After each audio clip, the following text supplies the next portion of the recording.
নমস্কার বন্ধুরা, SB academic সেন্টারের প্রত্যেকটা ছাত্রছাত্রীকে স্বাগত। দেখতে পাচ্ছ আজকে আমি মাধ্যমিকের আধুনিক ভূগোল ও পরিবেশ এই বইটা সলভ করেছি। তো দেখো, রণজিৎ গড়াং প্রান্তিক প্রকাশনী খুবই গুরুত্বপূর্ণ বই। দেখতে পাচ্ছ এবার আমি দ্বিতীয় অধ্যায় অর্থাৎ সেকেন্ড চ্যাপ্টার প্রান্তিক প্রকাশনী রণজিৎ গড়াং দ্বিতীয় অধ্যায় বায়ুমণ্ডল, এই অধ্যায়টা আমি সলভ করে দেবো। বায়ুমণ্ডল, ওকে। তো দেখতে পাচ্ছি এবার আমি তোমাদের দ্বিতীয় অধ্যায় সলভ করাবো, বায়ুমণ্ডল। দেখো, এই বায়ুমণ্ডল থেকে যে প্রশ্নগুলো আছে সেই প্রশ্নগুলো তোমাদের আজকে আমি সলভ করে দেবো। সম্পূর্ণরূপে ভিডিওটা দেখতে থাকো। যারা নতুন সদস্য আছো চ্যানেলটাকে সাবস্ক্রাইব করো, সমস্ত বন্ধুদের মধ্যে শেয়ার করো। দেখো বায়ুমণ্ডল, দেখো ফাটাফাট করে সলভ করে দিচ্ছি। প্রথম প্রশ্ন বলেছে, এক জায়গায় প্রশ্ন বলেছে যে বায়ুমণ্ডলের ঊর্ধ্বতম বিস্তার, অ্যান্সার হবে 10,000 কিমি। C answer. দুই জায়গায় প্রশ্ন, হেটারোস্ফিয়ারের উচ্চতম অংশটি, অ্যান্সার হবে হাইড্রোজেন স্তর।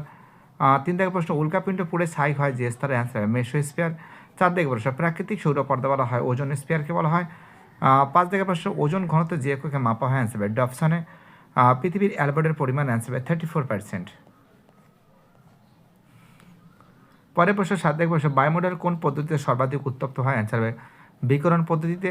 উচ্চতা বৃদ্ধিতে উষ্ণতা হ্রাসের হার বৃদ্ধিতে, অ্যান্সার হবে 6.4 ডিগ্রি সেলসিয়াস। পরের প্রশ্ন, নয় দিকে প্রশ্ন, প্রধান গ্রিনহাউস গ্যাস হলো, অ্যান্সার হবে CO2 কার্বন ডাইঅক্সাইড। 10 জায়গার প্রশ্ন, সমুদ্রপৃষ্ঠের গড় বায়ুচাপ, অ্যান্সার হবে 1013.2 মিলিবার। 11 জায়গার প্রশ্ন, এল নিনোর প্রভাব সর্বাধিক, দেখো এল নিনোর প্রভাব সর্বাধিক কিন্তু প্রশান্ত মহাসাগরে। 12 জায়গার প্রশ্ন, আবহাওয়া মানচিত্রে কোন চিহ্নটি থাকলে পরিষ্কার আবহাওয়া পরিচয় বহন করে, অ্যান্সার হবে আইস। পরের প্রশ্ন 13 জায়গার প্রশ্ন, বায়ু প্রবাহের মূল কারণ কি, অ্যান্সার হবে বায়ুমণ্ডলের তারতম্য। পরের প্রশ্ন 14 জায়গার প্রশ্ন, কোনটি বাণিজ্য বায়ু নামে পরিচিত, অ্যান্সার হবে আইন বায়ু। 15 জায়গার প্রশ্ন, ফ্রান্সের রোন নদীর উপত্যকায় শীতল স্থানের বায়ুর নাম কি, অ্যান্সার হবে মিস্ট্রাল। 16 জায়গার প্রশ্ন কি বলেছে, অক্ষাংশ অবস্থিত, অ্যান্সার হবে উপক্রান্তীয় উচ্চচাপ বলয়।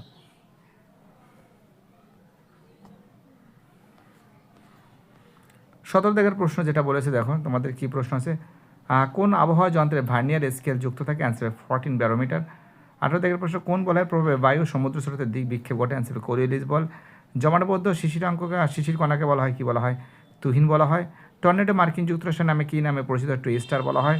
পরের প্রশ্ন বলেছে, নিম্নলিখিত জিওট্রপিক বায়ু, অ্যান্সার হবে জেড বায়ু। 22 জায়গায় প্রশ্ন, বায়ুর আর্দ্রতা কোন যন্ত্রে মাপা হয়, অ্যান্সার হবে হাইগ্রোমিটার। 23 জায়গায় প্রশ্ন, ঋতু পরিবর্তন দেখা যায় যে জলবায়ুতে, অ্যান্সার হবে নিরক্ষীয় জলবায়ুতে। 24 জায়গার প্রশ্ন, দিন ও রাত্রে তাপমাত্রা পার্থক্য বেশি দেখা যায় যে জলবায়ুতে, অ্যান্সার হবে উষ্ণ মরু জলবায়ুতে। 25 জায়গার প্রশ্ন, নিরক্ষীয় অঞ্চলে বৃষ্টিপাত ঘটে, অ্যান্সার হবে সারা বছর ব্যাপী। পরের প্রশ্ন, বায়ুমণ্ডলের গ্যাসীয় উপাদানটির মধ্যে অক্সিজেনের পরিমাণ, তো দেখো এটা কিন্তু মিথ্যা আছে। 2-এরটা সত্য আছে, 3-এরটা সত্য, 4-এরটা সত্য, 5-এর সত্য, 6-এর সত্য, 7-এর মিথ্যা, 8-এর মিথ্যা, 9-এর মিথ্যা, 10-এর মিথ্যা। ঠিক আছে, দেখতে পাচ্ছ, 11-এর মিথ্যা, 12-এর সত্য, 13-এর মিথ্যা। তো দেখো এখানে কোন জলবায়ুতে লেখচিত্রে উষ্ণতা রেখাটি ভিত্তিতে উষ্ণতা রেখাটি ভিত্তিরেখার উপর সমান্তরাল থাকে, অ্যান্সার নিরক্ষীয় জলবায়ু।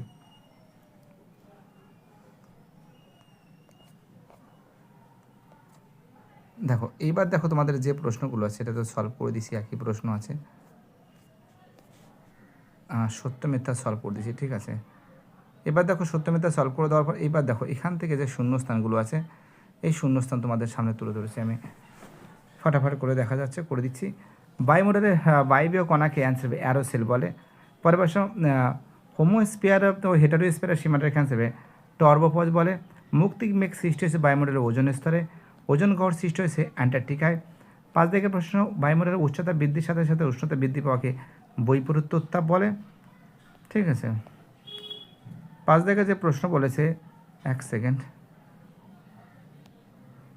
5 দিকের প্রশ্ন, বায়ুমণ্ডলের উচ্চতা বৃদ্ধির সাথে সাথে উষ্ণতা বৃদ্ধি পাওয়াকে বৈপরীত্য উত্তাপ বলে। তাপ বিষুবরেখা প্রায় নিরক্ষরেখার অক্ষাংশে সমান্তরাল অবস্থান করে। বায়ুর চাপ ঢাল বৃদ্ধি পেলে বায়ুর গতিবেগ কী পাচ্ছে, বৃদ্ধি পাচ্ছে।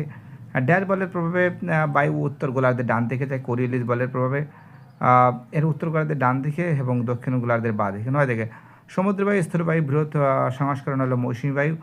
10 জায়গার প্রশ্ন, ড্যাশ বায়ুকে ডক্টর উইন্স বলা হয়, অ্যান্সার হবে হার্মাট্রন বায়ুকে বলা হয়। 11 জায়গার প্রশ্ন কী বলেছে, জলীয় বাষ্প ঘনীভূত হওয়ার সময় অ্যান্সার হবে লিনোতাপ ত্যাগ করে। 12 দাগের প্রশ্ন বায়ুর গতিবেগ মাপা হয়, অ্যান্সার হবে অ্যানিমোমিটার। 13 দাগের প্রশ্ন শীতকালে শিল্পাঞ্চলে জলীয় বাষ্প ঘনীভূত হয়ে ধূলিকণার সাথে মিশে তৈরি হয় ধোঁয়াশা।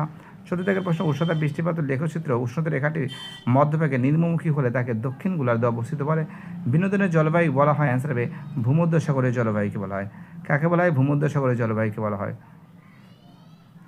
দেখো এইবার দেখো এখানে যে প্রশ্নগুলো আছে, স্ট্র্যাটোস্ফিয়ার হবে, অ্যান্সার হবে শান্তমণ্ডল হবে। এক সেকেন্ড। আর স্ট্র্যাটোস্ফিয়ার হবে, অ্যান্সার হবে শান্তমণ্ডল হবে।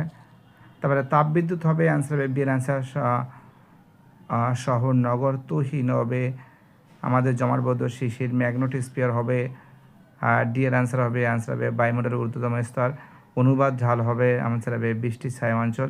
শিরক্ষ হবে, শিরক্ষ এফ হবে আমাদের রক্তিম মেঘ বৃষ্টি। তো যাই হোক এইগুলো সলভ করে দিচ্ছি। এবার দেখো তোমাদের এই যে প্রশ্নগুলো আছে, দু এক কথা উত্তর দেয়, এগুলো সলভ করে দিচ্ছি ফটাফট করে। প্রথম প্রশ্ন বলেছে ক্রুদ্ধমণ্ডল কোন স্তরের অপর নাম, অ্যান্সার হবে স্ট্র্যাটোস্ফিয়ারের অপর নাম। 2 দাগের প্রশ্ন বায়ুমণ্ডলের কোন স্তরে জেট বিমান যাতায়াত করে, অ্যান্সার হবে স্ট্র্যাটোস্ফিয়ার। 3 দাগের প্রশ্ন বায়ুমণ্ডলের কোন স্তরে আরোরা সৃষ্টি হয়, অ্যান্সার হবে আয়োনোস্ফিয়ারে। 4 দাগের প্রশ্ন বায়ুর চাপ মাপার একক কি, অ্যান্সার হবে মিলিবার। সম্পৃক্ত বায়ুর আপেক্ষিক আর্দ্রতা কত, অ্যান্সার হবে 100%। কত হবে, অ্যান্সার হবে 100%। এল নিনোর বিপরীত অবস্থান তার কি লা নিনা। অক্ষাংশীয় অঞ্চলে কোন ধরনের বায়ুচাপ বলয় সৃষ্টি হয়, কর্কটীয় মকরীয়। 8 দাগের প্রশ্ন তুষারবক্ষক বায়ু বলা হয়, অ্যান্সার হবে চিনুককে বলা হয়। পর্বতের ঢাল বরাবর নেমে আসা বায়ুকে কী বলা হয়, ক্যাটাবেটিক বায়ু বলা হয়। 10 দাগের প্রশ্ন কোন ধরনের ঘূর্ণবাদ চক্ষু সৃষ্টি হয়, অ্যান্সার হবে ক্রান্তীয় অঞ্চলে। 11 দাগের প্রশ্ন একটি জিওট্রফিক বায়ুর উদাহরণ কি, অ্যান্সার হবে জেট বায়ু। 12 দাগের প্রশ্ন কুয়াশা ও ধোঁয়াশা মিলে সৃষ্টি হয় কি, কুয়াশা ও দূষক মিলে সৃষ্টি হয় ধোঁয়াশা সৃষ্টি হয়। 13 দাগের প্রশ্ন মেঘাচ্ছন্নতা কোন ধরনের কোন এককে প্রকাশ করা, অ্যান্সার হবে অক্টাস এককে প্রকাশ করা হয়। চলো আমাদের পরের প্রশ্ন কি বলেছে। 14 দাগের প্রশ্ন নাতিশীতোষ্ণ মণ্ডলের কোন ধরনের বৃষ্টিপাত দেখা যায়, অ্যান্সার হবে সীমান্ত বা নাতিশীতোষ্ণ ঘূর্ণবাদ বৃষ্টিপাত দেখা যায়। 4 শোয়ার রিজয়েন কোন জলবায়ুকে বলা হয়, নিরক্ষীয় জলবায়ুকে বলা হয়। দেখো এই যে প্রশ্নগুলো, এইবার দেখো এখান থেকে দেখো এই যে প্রশ্নগুলো আছে, দেখো শূন্যস্থান তো হয়ে গেছে না, দেখি হ্যাঁ শূন্যস্থান হয়ে গেছে, ওটাও হয়ে গেছে। এবার দেখো এই যে প্রশ্নগুলো আছে এগুলো দেখতে পাচ্ছ, তোমরা দেখতে পাচ্ছ এগুলো সম্পূর্ণরূপে আছে, তোমরা এগুলো বাড়িতে বসে দেখে নাও, ঠিক আছে। এবার দেখো বায়ুমণ্ডলের কাগজে পেজ নম্বর 27, এটা 28 নম্বর পেজে আছে, এটা 28 নম্বর পেজে, এটা 30 নম্বর পেজে, ঠিক আছে। দেখতে পাচ্ছ সুন্দর করে কিন্তু তোমাদের সামনে তুলে ধরেছি। ওকে, দেখো যারা ভিডিওটা দেখছো আমি সবাইকে অসংখ্য ধন্যবাদ জানাই, কারণ তোমাদের এই সাপোর্ট, তোমাদের এই ভালোবাসা এসবি একাডেমিক সেন্টার সবসময় দিনই গ্রহণ করবে। তোমাদের এই সাপোর্ট, তোমাদের এই ভালোবাসা এসবি একাডেমিক সেন্টার সবসময় দিনই মাথা পেতে নেবে। আমি মনে করি প্রত্যেকটা সিনেমাকে যে এইভাবে সাপোর্ট করে যাবে। আর দেখেন এই প্রশ্নগুলো ফটাফট করে সলভ করে দেবো, ঠিক আছে, ভয়ের কোনো কারণ নেই।